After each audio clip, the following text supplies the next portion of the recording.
성령을 주고 싶어 하실까요? 이런 주제를 가지고 함께 하나님의 말씀을 나누려고 합니다.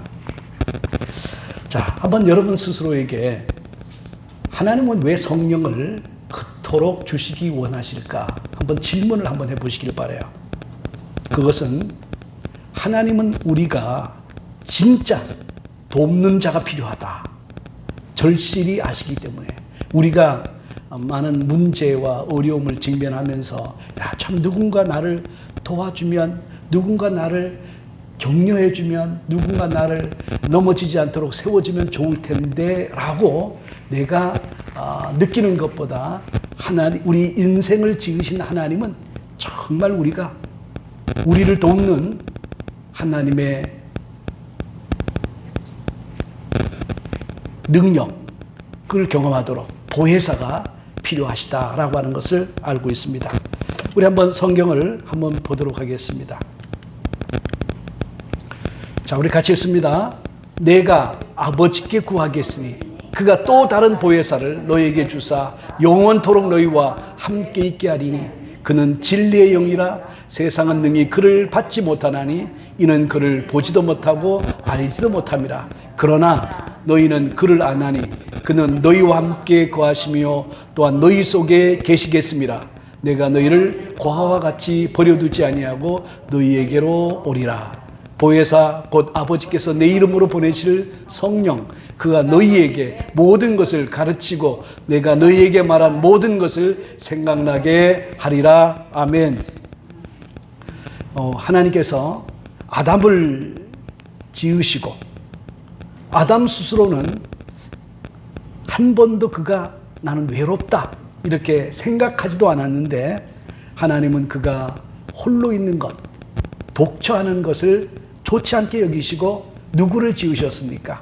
아담을 깊이 잠들게 하고 그리고 그의 갈빗대 하다를 취해서 하와를 만들지요. 그리고 그 하와, 돕는 자라는 이름의 뜻이 에셀이란 말인데 그 말은 뭐냐면 그냥 단순한 헬퍼가 아니라 구원하는 능력을 가진 그런 헬퍼로 지었다는 거예요. 오늘 남편과 아내가 서로를 구원하는 그런 역할을 하는 귀중한 배우자로, 돕는 자로 하나님이 이렇게 남편을 세우고 아내를 세운 줄 믿습니다. 제가 키가 작고 몸이 이제 왜소해요. 지금 좀 우리 아내가 옆에서 잘 공급해줘서 좀 이게 살이 불었지만 제가 국민학교를 다닐 때는 너무 키가 작고 왜소해서 제가 우리 선생님이 이제 벽에 아이들을 쭉 세워놓고 키 큰 순서대로 이제 번호를 먹이잖아요. 그래서 국민학교 때는 14번까지 60여 명 중에서 14번이었는데 중학교 때는 7번, 고등학교 때는 3번. 그래서 한 번도 이제 여러분 이제 제식 훈련을 하게 되면 키가 제일 작은 사람은 제일 뒤에 서고 키가 큰 사람들은 제일 앞에 서고 그래서 늘 뒤에서 이렇게 따라다녔어요. 그리고 내가 이제 키가 작고 왜소하다 보니까 좀 저학년들 가운데서 키가 큰 아이들은 나를 보면 우습게 여기는 것 같아요. 우습게 보이는 것 같아요. 그래서 꼭 두세 명이 전쟁을 걸어와요. 그래서 참 많이 싸웠어요. 그래서 근데 싸우면서 느낀 것은 한 번도 명쾌하게 이기고 들어온 적이 없어요. 그래서 날마다 두드려 맞고 들어오고 여자들한테도 키가 이제 작다 보니까 두드려 맞고 들어오고 그래서 우리 아버지 어머니는 바빠서 그렇다고 아들 지켜줄 수는 없잖아요. 제가 우리 둘째 동생이 10년 후에 태어날 때까지는 독자였는데 그러다 보니까 아버지는 일하면서 어머니도 일하면서 우리 아들이 어디서 맞고 들어오고 두드려 터지고 들어오고 이게 이제 가슴이 아프지만 도와줄 수 없는. 그래서 어렸을 때 저는 참 나를 도와주고 붙들어주고 보호해주는 그런 전능한 도움자가 있었으면 좋겠다. 우리 아버지 어머니가 너무 바빠서 그냥 저는 고아처럼 그렇게 고아는 아닌데 고아처럼 그렇게 살았던 경험이 있어요. 국민학교 다닐 때는 그 늘상 이제 할머니, 할아버지들이, 어머니들이 옛날 이야기를 해주는데 주로 귀신 이야기를 참만 해줬던 거예요. 그리고 저희 교회에서는 수요일 날에는 어른들 예배가 있었어요. 그래서 어른 예배는 어른들이 드리고, 목요일 날에는 교회학교 예배가 있어서, 그 목요일 날 저희 동네에서는 저희 가정만 예수님 믿었기 때문에, 그래서 저는 이제 목요일 날 낮에 오후에 이제 갈 때는 오후지만 올 때는 캄캄한 밤이었어요. 가로등도 없고 불빛도 없는 어두움 속을 홀라오려고 할 때 할머니, 할아버지를 통해서 들은 귀신들이 사방에서 나를 위협하고 두렵게 하는 거예요. 너무 두려워서 발 한 발 뗄 수가 없었어요. 그런데 교회학교 선생님이, 성령님이 우리와 함께 하시고 우리 속에 내주하신다라고 하는 그 말씀이 두려움 가운데서 생각이 났어요. 그래서 저희 집까지 1마일 정도 되는데 무릎을 꿇고 그 들판에서, 하나님, 내가 너무 두려워서 한 발자국도 움직일 수 없고 귀신이 나를 낚아채어 갈 것 같아요. 그런데 내 속에서부터 깊은 평강, 그 다음에 모든 두려움이 사라지면서 그 다음부터 지금까지 하나님이 나를 보호해 주시고 붙들어 주시는 그 놀라운 하나님의 임재와 또 용기, 이런 것들이 흘러넘치기 시작했어요. 오늘 사랑하는 성도 여러분, 우리 인생은 하나님의 은혜와 도움 없이는 한 걸음도 내딜 수가 없어요. 그래서 여러분, 보혜사라고 하는 말은 파라클레토스, 이 말은 대언자, 변호사, 중재자, 협조자, 대변자, 이런 말이에요. 은혜로 돕는 스승, 이게 보혜사란 말이에요. 여러분, 최근에 이제 저희 그 친구 목사님이, 선배 목사님이 이제 저희 집에서 한 일주일, 지난번에 한 열흘 거하면서 집을 찾느라고 그냥 한 2주 동안 열심히, 아니 일주일 동안, 한 10일 동안 열심히 찾았어요. 그때 집을 잘 살 수 있도록 도와주는 리얼터가 도와주고, 그 다음에 리얼터와 더불어 집을 찾으면 그 다음에 그 집을 계약해서 내 집으로 만들어 타이틀까지 오는 데까지 돕는 변호사가 필요하고, 그 다음에 내가 무슨 말을 어떻게 해야 될지 알지 못할 때 대변자가 되어서 나를 대변해 주고, 또 이렇게 하는 모든 대언해주고 변호해주고 중재해주고 협조해주고 도와주는 그런 총체적인 모든 일을 하시는 분이 있는데, 바로 다른 보혜사로 오신 성령님이라는 거예요. 예수님이 정말 우리 인생이 죄와 사망의 속박 가운데서 멸망할 수밖에 없고 두려움에 떨고, 그리고 그야말로 낭망하고 절망할 수밖에 없는 그런 한 상황 가운데서 예수님이 보혜사로 오셨어요. 그리고 예수님께서 보혜사로 오셨지만 예수님은 2000년 전에 유대 땅에서 사셨고, 그때 만약에 여러분들이 2000년 전에 한국 땅에 사셨다고 한다면 예수님은 육신을 입고 오신 분이기 때문에 한때, 한 시간에, 한 장소에 밖에 있을 수가 없어요. 그래서 한국까지 돌아보실 수 없어요. 그래서 그분은 같은 유대 땅에 있더라도 갈릴리에 있으면 그때 갈릴리에서 그분과 만나는 사람들에게는 은혜를 베풀 수 있었지만, 예루살렘에 있는 다른 사람들, 절대적으로 그분의 도움이 필요한 사람을 도와줄 수가 없었어요. 그런데 지금 그분이 다른 보혜사를 보내시겠다, 이렇게 말씀하셨죠. 그 다음에 그렇게 말씀하시는 이유는 주님께서는 시간과 공간의 제약을 받기 때문에 모든 만민을 구원하고 싶지만 육신의 몸을 입고 있는 동안에는 자기가 서 있는 곳에서 자기를 만나는 그 사람들만 도와줄 수밖에 없었어요. 그런데 그분이 십자가를 지시고 보혈의 피를 흘려서 우리의 모든 죄를 다 씻어주신 거 믿으십니까? 우리 주님이 우리의 모든 죄를 씻으시고 그리고 십자가에 죽으시고 부활하신 다음에 승천하시잖아요. 그러면서 내가 성령을 보내겠다. 보혜사, 성령을 보내겠다는 거예요. 우리를 돕는 스승, 은혜로 돕는 스승. 우리는 사람들이 남을 도울 때 은혜로 돕습니까? 그것도 못하냐? 책망하고 야단치고 또 그냥 자존심을 상하게 하고 이렇게 돕는데, 여러분 기억하세요. 성령님은 은혜로 돕는 분이신 것 믿으시길 주님의 이름으로 축복합니다. 우리 옆사람과 같이 인사합니다. 성령님은 은혜로 돕는데요. 이렇게 인사합니다.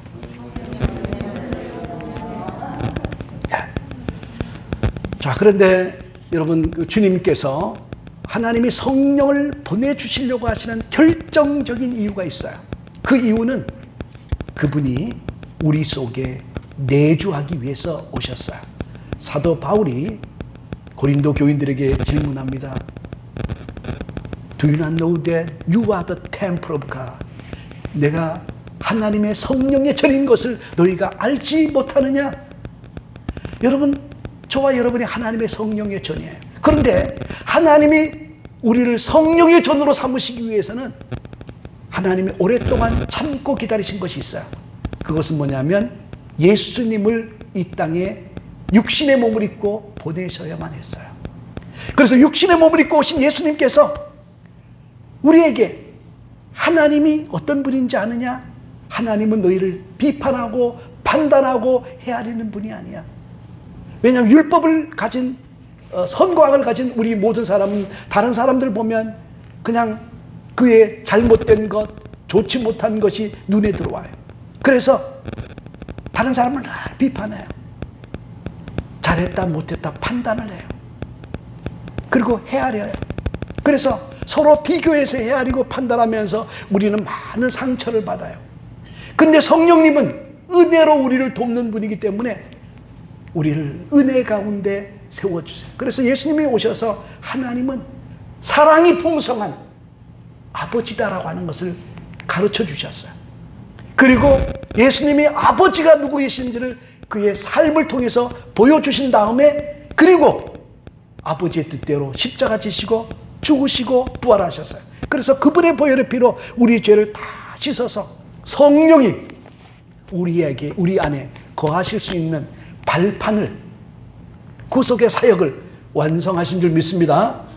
복음은 뭐냐면 주님께서 성령이 우리 속에 내주하시도록 우리를 믿는 자의 모든 영혼까지, 양심까지 그들의 모든 죄악을 씻어버리시다는 거예요. 그리고 성령이 우리 속에 들어오셔서 내주하시기 시작한 거예요. 구약 성경과 신약 성경을 가르는 결정적인 차이 하나가 있어요. 그게 뭘까요? 무엇이 성령과 관계에서 구약과 신약을 결정적으로 차이를 하나 만들었다면, 구약에서는 하나님이 믿음의 사람들과 함께 했다는 거예요. 아브라함과 함께 하신 하나님, 이삭과 야곱과 함께 하신 하나님, 요셉과 함께 하신 하나님, 엘리야와 엘리사와 함께 하셨던 하나님, 모세와 함께 하셨던 하나님, 그분이 함께 하시면서 놀라운 일이 벌어지죠. 함께 하실 때마다 홍해가 갈라지고 10가지, 에집트에는 10가지 재앙이지만 이스라엘 백성에게는 10가지 기적이 일어나고, 홍해 바다를 건너고 만나를 먹고, 그리고 기적의 물을, 반석에서부터 흘러나오는 기적의 물을 마셨어요. 제가 천국에 가면 이 모세를 한번 인터뷰를 해야 되겠다, 이 다윗 왕을 인터뷰해야 되겠다, 이런 생각을 많이 했어요. 그런데 구약과 신약의 결정적인 차이는, 구약은 하나님이 함께 하신 하나님을 강조하는데, 신약의 하나님은 엄밀하게 예수님께서 새 언약을 맺으시기 전까지는 구약에 속한 부분이에요. 그래서 하나님이 요셉을 통해, 마리아를 통해서 예수님을 보내실 때 하나님이 God is with us, 임마누엘, 하나님이 우리와 함께 하신다고 말했어요. 그런데 오순절 성령이 임하시면서 더 이상 그런 말이 아니라 God is within us. 하나님이 우리 안에 계신다. God dwell in us. 하나님이 우리 속에 내주하신다. God abide in us.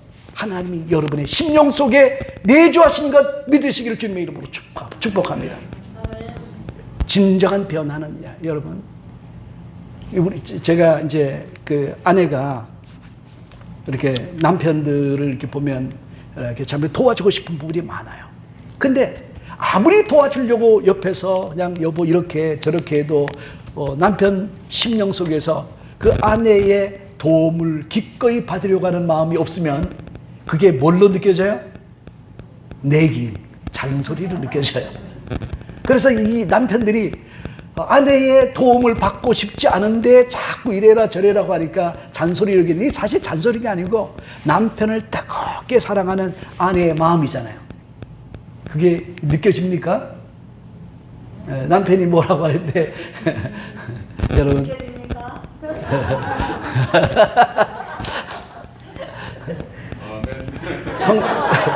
성령님이 우리와 함께 하시면서 하나님이 우리와 함께 하시면서 권능, 능력, 기적을 냈어요.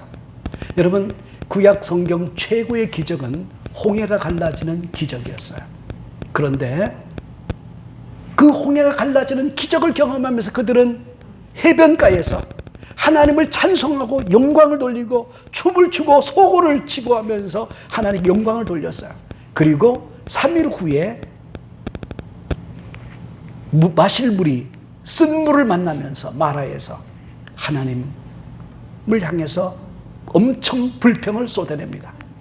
하나님, 홍해를 갈라주신 분이 사막에 테이블을 좀 마련해 놓고 오아시스를 마련해 놓고 이 쓴물을 단물로 좀 미리 바꿔놓고 기다리시면 안 됩니까?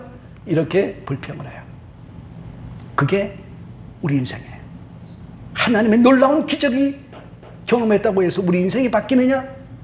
주님께서는 우리 인생이 바뀌기를 원해요.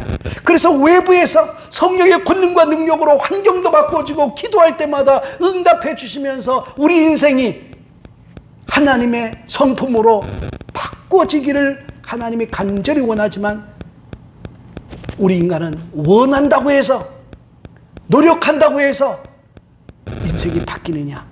우리의 노력으로 바뀌지 않습니다. 성령이 외부에서의 도와도 여러분 인생이 바뀌지 않아요. 그래서 하나님이 어떻게 하시느냐? 성령이 되셔서 우리 심령 속에 내주하러 오시는 거예요. 성령님이 우리 속에 내주하시니까 제가 아까 경험했던 것처럼 제 심령 깊은 곳에서 두려움을 이길 수 없었어요. 죄성을 이길 수가 없었어요. 그런데 성령님이 내 속에 계시니까 성령의 불로 나의 죄성을 날마다 조금씩 녹여주기 시작하고 예수의 보혈로 우리의 죄를 씻어주시지만 속에서 성령의 불로 그 그물, 불순물이 많이 든 그물, 성령의 불로 녹이면 그 불순물과 금의 그 녹는 차이가 있잖아요. 온도 차이로 불순물이 다 드러나고 그리고 정금 같은 믿음의 사람으로 세워주시고 우리 아까 찬양에서 우리 주님의 영광이 우리의 영광이 되고 주님의 기쁨이 우리의 기쁨이 되고 주님의 그 은혜가 주님의 인격이 우리의 인격이 되고 이런 찬양을 했잖아요. 성령이 여러분 속에 계시면 주님의 비전이 여러분의 비전이 되는 줄 믿습니다. 우리가 그래서 근데 참 우리가 신앙생활하면서 좀 바뀌어야 될 것이 있어요.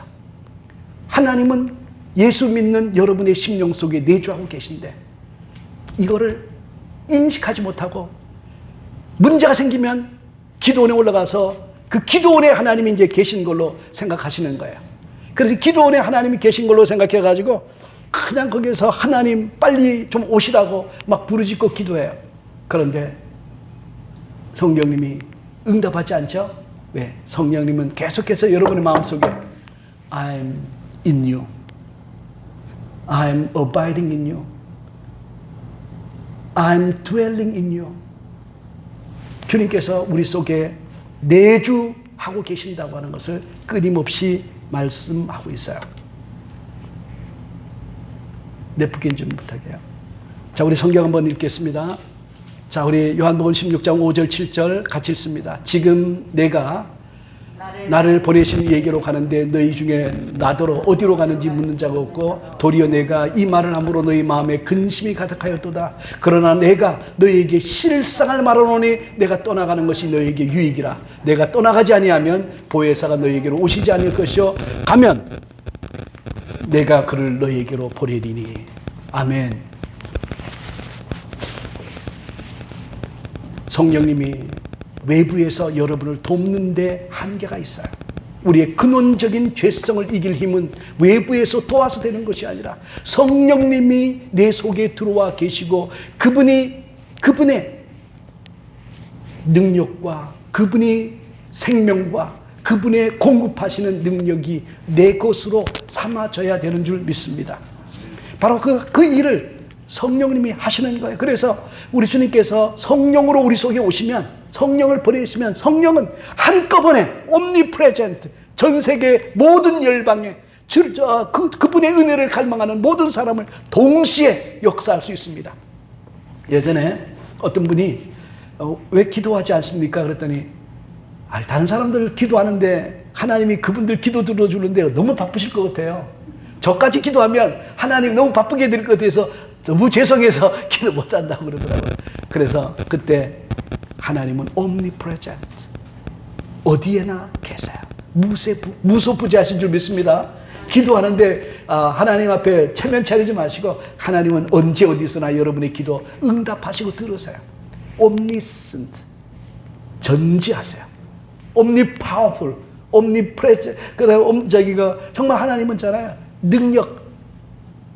능력이 전능하신 줄 믿습니다. 그래서 어디에서나 무엇을 하든지 하나님께서는 들으시고 함께 하시고 그 능력으로 여러분을 돕는 분이에요. 그래서 조금 더 우리 하나님이 죄송할 필요가 없어요. 오늘 너무 많은 성도들이 어떻게 사느냐면은 고아처럼 살아요.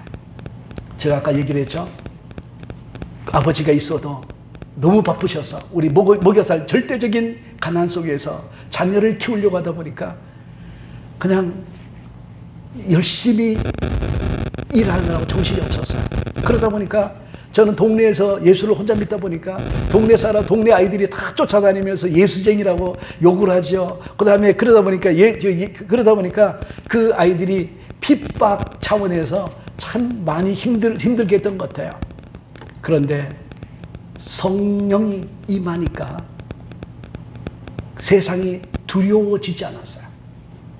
그 경험을 통해서 하나님이 나와 함께 하시는구나, 하나님이 나의 아버지구나가 믿어지니까 그때부터는 참 그 하나님을 향해서 아빠, Father 이렇게 고백하게 되고 찬송할 수가 있었어요. 그러면 우리가 이런 하나님의 은혜와 능력을 어떻게 경험할 수 있느냐? 그런 딱 한 가지예요. 우리 하나님께서 다시는 무서워하는 종의 영을 받지 아니하고 양자의 영을 받았으므로 우리가 아빠 아버지라고 부르짖느니라. 한번 같이 읽어보겠습니다. 갈라디아서 4장 6절 7절. 너희가 아들임으로 하나님이 그 아들의 영을 우리 마음 가운데 보내사 아빠 아버지라 부르게 하셨느니라. 그러므로 내가 이후로는 종이 아니요 아들이니 아들이면 하나님으로 말미암아 유업을 받을지니라. 아멘. 우리가 여기에서 종의 영을 받지 않았다는 거예요. 정말 우리가 하나님 앞에서 내가 인정할 게 하나 있어요. 하나님, 내가 그리스도 예수를 믿고 하나님의 자녀라고 말을 하지만 내가 고아처럼 살고 있습니다. 인정을 해야 돼요. 인정을 하면 그때 하나님이 우리에게 인격적으로 역사하기 시작해요. 그래서 우리로 하여금 당신이 나의 아버지라고 하는 것을 고백하게 하시는데 탄성을 부르시면서 아빠, 아버지라고 부를 수 있게 돼요. 우리가 신앙생활하면서 예수 그리스도가 우리의 신랑이라고 고백을 해요. 그런데 신랑이 있으면 그 신랑의 사랑을 받는 사람은 정말 행복할 수밖에 없어요. 그런데 신랑이 있어도 그 신랑의 사랑을 느끼지 못하고 경험하지 못하면 결혼이라고 하는 게 이렇게 비참한 건가 이렇게 생각할 수밖에 없어요. 신앙생활이 우리가 성령으로 충만하지 아니하면 고아와 같고 과부와 같이 느껴져요. 그런데 성령님을 우리에게 주신 이유가 뭐냐면 우리로 하여금 우리는 더 이상 고아가 아니야, 과부가 아니야. 정말 신랑의 풍성한 사랑을 받고 아버지의 거저 주시는 공급하는 은혜. 고아의 특징은 아버지의 거저 주시는 은혜를 모르기 때문에 오늘 어떻게 살까? 오늘은 어디에서 이슬을 피하고 잠을 잘 수 있을까? 오늘은 나를 괴롭히는 다른 사람들의 그 괴롭힘 없이 오늘 하루를 어떻게 안전하게 지낼 수 있을까? 수많은 걱정들이 있지 않겠어요? 그런데 영적으로 사단은 우리를 속이고 죽이고 멸망시키려고 해요. 그런데 여러분 속에 내주하시는 성령이 그리스도의 풍성한 생명을 경험하게 하면서 하나님의 생명력으로 하나님이 주시는 권능으로 능력으로 세상을 이기는 놀라운 역사를 경험하게 하는 줄 믿습니다. 오늘 사랑하는 성도 여러분, 오늘 여러분 속에 계신 영은 어떤 누구의 영입니까? 아버지께서 내 이름으로 보내실 성령이라고 했잖아요. 그분은 예수의 영이에요. 근데 예수님이 어떤 분입니까? 아까 우리 전사님 기도 속에도 얘기를 했지만 예수님은 여러분 속에 계신 예수님은 사망의 권세를 이기신 영이에요. 그분은 아무도 고칠 수 없는 문둥병자. 지금까지 인류 역사에 예수님과 하나님의 성령으로 문둥병자를 고친 여러 케이스들이 있지만 우리 인간의 의사들은 한 번도 고친 적이 없어요. 중풍병자를 고치신 주님, 죽은 나사로를 살리시고 야로의 딸을 살리시고 나인성 과부의 아들을 살리신 그분이 여러분 속에 성령으로 내주하신 거 믿습니까?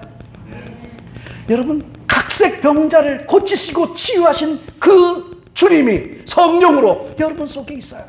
여러분들이 성령 충만 받으려고 노력할 필요가 없어요. 인정만 하면 돼요. 그 주님이 내 심령 속에 계신다. 한번 따라 해볼까요? 그 주님이 내 속에 성령으로 내주하신다. 여러분 1960년대 그 미국에서 유행하던 욕이 하나 있어요. 성령 받지 말고 목회나 해라. 성령 받지 말고 신앙생활 해라. 여러분 성령 받지 않고 목사하는 것이 세상에서 가장 어려워요. 이 교회는 이제 뭐냐면 예전에 어떤 성도가 이런 얘기 하더라고요. 자기가 주주라고 얘기하더라고요. 그래서 왜 주주냐고 했더니 자기가 헌금해서 목사님들이 먹고 살지 않느냐는 거예요. 근데 헌금을 많이 하시는 분도 아닌데 한 주에 뭐 10불 20불 하시는 분인데 그런 말씀을 하고요. 근데 그러나 세상에서는 다 월급 받으면서 일을 하는데 교회에서는 자기가 드린다고 생각하니까 그런 생각을 하는데, 그런데 여러분 기억하세요. 우리에게는 정말 성령님이 있잖아요. 성령님의 권능과 능력이 없으면 한순간도 살 수가 없어요. 그래서 예수 믿고 신앙생활하는 것은 전적으로 그분의 공급해 주시는 하나님의 은혜가 없으면 목회를 참 할 수가 없어요. 자존심이 깨지고 무너지고 아파서 병들 수밖에 없어요. 그런데 성령이, 저도 이제 목회하면서 어려운 경험을 많이 했는데 목회가 잘 될 때는 내가 잘하는 줄 착각했어요. 근데 목회가 어려울 때 그때 하나님 옆에 무릎을 꿇었더니 주님이 이런 말씀을, 야, 내가 지금까지는 self responsible life를 살지 않았느냐? Didn't you know that you are living self responsible ministry? 내가 책임지는 목회를 했다는 거예요. 그래서 교회가 잘 될 때는 야, 내가 능력 있는가 보다. 그런데 교회가 안 될 때는 내가 자책을 한 거야. rebuking myself. 자책을 했는데, 그런데 주님 앞에 무릎을 꿇었을 때 내가 너에게 가르치고 싶었던 것은 인생은 아무도 스스로 책임질 수 없단다. 우리 인생을 스스로 책임질 수 있는 사람 아무도 없어요. 주님이 책임져 주신 줄 믿습니다. The Lord is responsible for your life, for your ministry, for your household. 정말 성령이 책임져 주신다는 그 믿음이, 그리고 그 확신이 확 들면서 제 이빨이 막 흔들리고 너무 이제 힘들으니까 이빨이 빠질 위기에 있고 이미 한 대는 뗐는데, 그런데 그때부터 지금까지 인생은 내가 책임질 수 있는 게 하나도 없고 주님이 책임져 주시지 않으면 살 수가 없구나가 믿어지니까 그때부터 건강하게 되더라고요. 이빨을 하나만 딱 임플란트하고 교훈으로 삼고, 근데 내 속에 그 성령님, 어떤 분이냐? 능력이 많으신, 세상을 이기신, 사망의 권세를 부셔버리신 그분이, 각색병자를 고치시고 귀신을 쫓아내신 그분이 성령으로 여러분 속에 내주하신 것 믿으시기를 주님의 이름으로 축복합니다. 결론으로 말씀을 드릴게요. 주님, 우리가 다 예수님을 주님이라고 고백하잖아요. 성령이 아니고는 아무도 예수님을 주님이라고 고백할 수 없다고 그랬어요.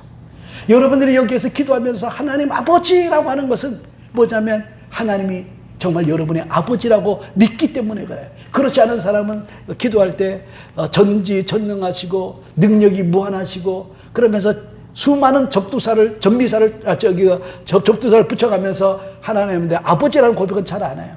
그런데 여러분이 기도할 때마다 아빠, Father, You are my spiritual heavenly Father 이렇게 고백할 때마다 하나님이 여러분의 아버지가 되셔서, 제가 어렸을 때 정말 왜소해서 날마다 그냥 두드려 맞고 깨지고, 그런데 정말 나를 돕는 분이 있었으면 좋겠다.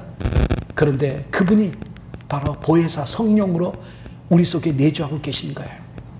우리 양은 정말 눈이 보이지 않아요. 그런데 양이 눈이 보이지 않지만 누구를 믿습니까? 목자를 믿어요. 그래서 목자의 좋은 시력이 양의 시력이 되고, 양은 정말로 두려움이 많은 동물이에요. 물소리가 너무 세게 흘러가면 두려워서 물을 못 마셔요. 그래서 목자들이 어떻게 하냐면 그 세게 흐르는 그 시냇물을 갖다가 돌로 좀 막아서 한쪽에 고요하게 만들면 그때 와서 양은 물을 마실 수 있어요. 그렇게 두려움이 많아요. 그런데 세상에서 다른 모든 동물들은 생존 스킬, 서바이벌 스킬이 다 탁월한데 양은 생존 스킬 제로예요. 그러니까 서바이벌을 할 능력이 스스로 없어요. 그런데 양이 지금까지 역사에 지금까지 있을 수 있는 것은 목자가 모든 일이 사자들로부터 양을 지켜주기 때문인 줄 믿습니다. 양은 넘어지면 스스로 일어나질 못해요. 또 세워놨다고 해도 한 20초, 30초 이 정도 정신을 차려야 걸어갈 수 있어요. 그런데 목자의 강함이 양의 강함이 되고, 목자의 시력이 양의 시력이 되고, 목자의 건강이, 목자의 능력이 양의 능력이 되는 이유는 뭐냐? 양이 목자를 철저하게 신뢰하기 때문인 줄 믿습니다. 그래서 지금 보혜사 성령이라고 말을 할 때 은혜로 돕는 스승을 가장 명확하게 이미지로 확실히 말씀을 해주는 것이 목자예요. 그분이 여러분의 목자이신 것이 믿어지기를 주님의 이름으로 축복합니다. 그래서 세 종류의 사람이 있어요. 하나는 종의 믿음을 가진 사람. 종은 아들과 다르죠. 아들은 거저 주시는 아버지의 은혜로 살아요. 그래서 상속을 받으려고 막 노력하지 않아요. 때가 되면 그냥 상속받아요. 그래서 우리는 다 하나님 아버지의 자녀인 것 믿으시기를 주님의 이름으로 축복합니다. 종의 신앙이 아니에요. 아들의 신앙을 가진 자인 걸 믿으시길 바라요. 그 다음에 나이가 들면 이제 아버지와 아들이 금방 친구 관계가 돼야 되잖아요. 그래서 좋은 친구.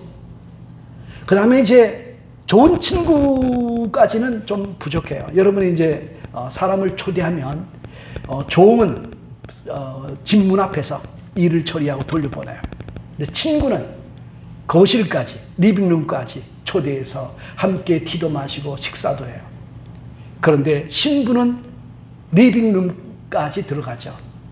침실, 베드룸까지 들어가죠. 오늘 이 세상에서 하나님과의 깊은 관계를 가장 잘 묘사해주는 것이 부부예요. 그래서 주님은 우리의 영적인 신랑이 되기를 원하는 줄 믿습니다. 천국은 시집가고 장가가는 것이 없어요. 그런데 주님이 우리 성도 한 사람을 향해서 나의 신부, 나의 사랑하는 신부라고 부르는 이유는 뭐냐? 그만큼 부부의 관계처럼 깊은 사랑의 관계 속에 여러분을 돕는, 그래서 여러분 심령 깊은 곳에서 여러분이 그분의 인격으로, 그분의 성령의 인격으로 하나님의 자녀로 친구처럼, 사랑하는 신부처럼 정말 깊이 있는 동행을 통해서 변화를 경험하기를 소원하기 때문에 그렇습니다. 오늘 저와 여러분이 주님을 향해서 더 이상 과부처럼 고아처럼 살지 않고 주님이 우리 아버지가 되고 친구가 되고 그리고 신부가 되어서 주님과 깊이 있는 동행을 통해서 정말 그분을 증거하고 나누는 저와 여러분 되시기를 주님의 이름으로 축복합니다. 우리 시간 기도할 때 여러분의 신앙은 어떤 단계에 있습니까? 종의 단계처럼 살고 있지는 않습니까? 두려움 가운데 살지는 않습니까? 외부에 함께 하시는 그 하나님이 아니라 지금 여러분 심령 속에 내주하시는 성령을 의존하고 친구처럼 신랑으로 예수님을 모시고 정말 승리하는 믿음의 삶을 사시기를 소원하십니까? 통성으로 우리 2, 3분 동안 같이 기도합니다. 살아계시고 자비하신 아버지, 감사합니다.